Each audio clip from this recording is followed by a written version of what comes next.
Hari ini Anda bersama saya, Benden.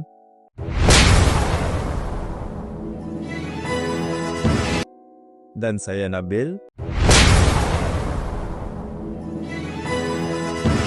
Jadi hari ini kami ingin berkongsi sebuah refleksi yang bertajuk falsafah bersuara untuk alam sekitar. Benar. Jadi kami memilih untuk membincangkan satu isu alam sekitar yang berlaku dalam komuniti kita sendiri, yaitu pencemaran udara di kawasan perindustrian. Alright.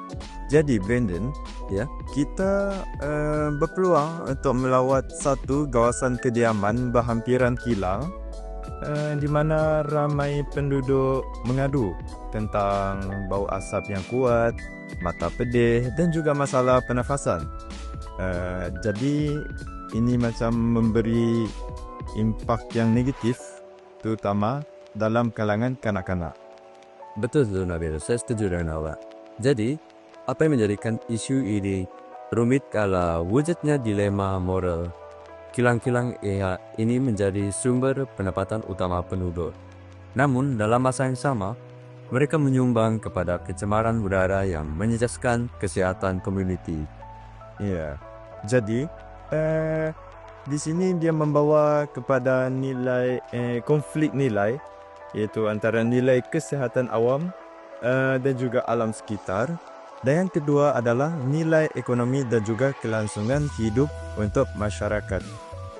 Oke, untuk bagian kedua, kita akan teruskan dengan analisis falsafah dan etika. Baik, benar. Untuk memahami dilema ini, kami melihatnya melalui dua teori etika utama, yaitu utilitarianisme dan deontologi. Baik, dari sudut utilitaris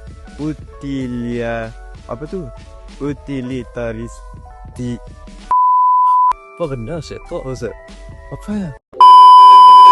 Oke, kita akan teruskan pada bahagian 2, yaitu analisis falsafah dan etika.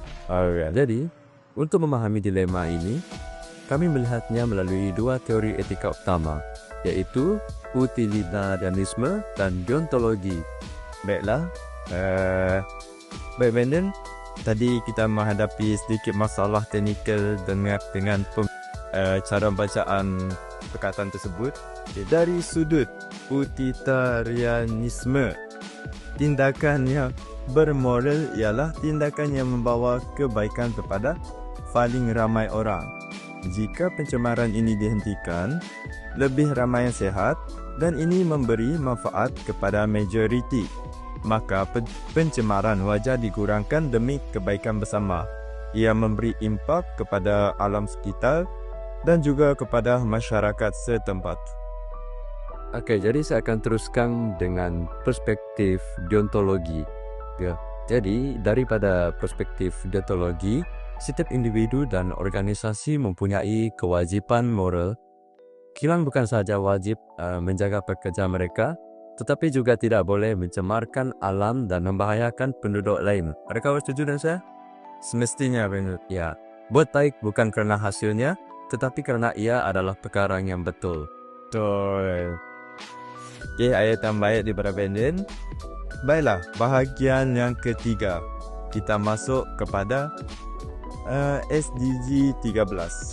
Jadi, isu pencemaran udara ini juga berkait rapat dengan SDG 13, iaitu tindakan terhadap perubahan iklim.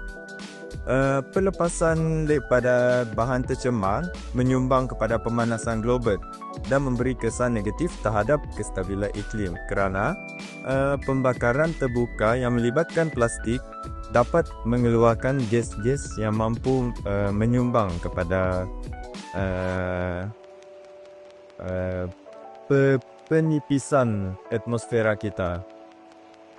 Oke, jadi melalui pendekatan pembangunan mampan, kerajaan, syarikat dan masyarakat perlu bekerjasama, contohnya dengan memperkenalkan teknologi penapis asap, insentif hijau dan pemantauan pelepasan yang lebih ketat. Jadi cara ini dilakukan untuk membendung pencemaran udara daripada berlaku.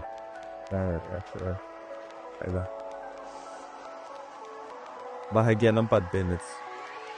Oh ya, jadi kita akan teruskan kepada bagian 4, yaitu refleksi pribadi.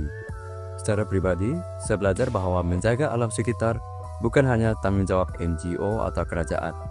Ia bermula daripada kesadaran individu, termasuk saya sendiri, Nabil, dan juga masyarakat sekeliling. Alright. Dan terima kasih Beden. Ya, Dan bagi saya pula, saya sedar bahawa dalam memperjuangkan keadilan alam sekitar ini, kita juga perlu memahami cabaran ekonomi rakyat. Tapi itu bukan alasan untuk kita membiarkan alam terus rosak demi kepentingan diri sendiri. saya setuju dengan awak Apel. Prinsip saya, keseimbangan itu penting. Kita boleh melindungi bumi dan masih meningkatkan ekonomi jika semua pihak bertindak secara etika. Habis, boleh podcast dulu tuh. Baiklah, sampai akhir kita punya perbincangan. Jadi, biarlah falsafah dan etika menjadi suara hati kita dalam bertindak. Bukan hanya untuk manusia tetapi juga untuk alam sekitar kita. Dan semoga kita semua tidak hanya memerhati, tetapi turut bertindak dalam menjaga bumi ini. Saya Brandon. Dan saya Nabil. Terima kasih kerana menonton vlog reflektif kami Velocity dulu. Lampu kakak.